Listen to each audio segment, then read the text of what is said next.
Hey guys, it's Makeda K back with another lash video.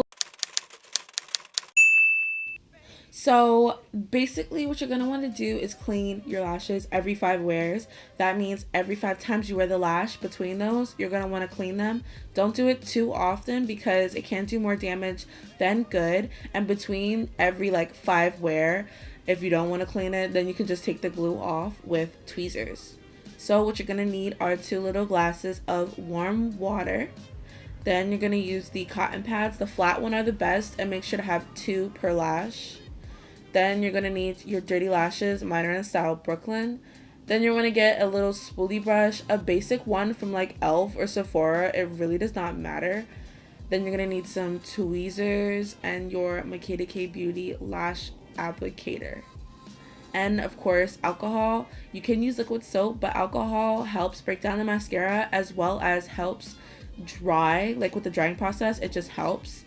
So you're going to take your dirty lash, and you're basically going to start taking the tweezers and just pull at them, and make sure that you remove all of the gunk off of the lash. You're going to do the same with both lashes, making sure to pull on the glue and not the lash band like you see me doing right here. Now it's for the glasses of water. You're going to drop your lashes in there and make sure that the lashes are fully covered with water. And then you're going to add a little bit of alcohol into the water, just a couple drops.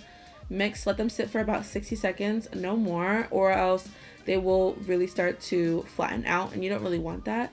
Then you're going to cover them with other cotton pads and make sure that you get all of the gunk and mascara off. Now you're going to gently brush the lashes up to help restore the curl, and then you guys can just leave them to dry for about 5 minutes, maybe not even. Alcohol definitely helps with this process, and then you are done. Guys, don't forget to comment, like, and subscribe. If you have any questions, just comment them down below. Thank you so much for watching. Bye!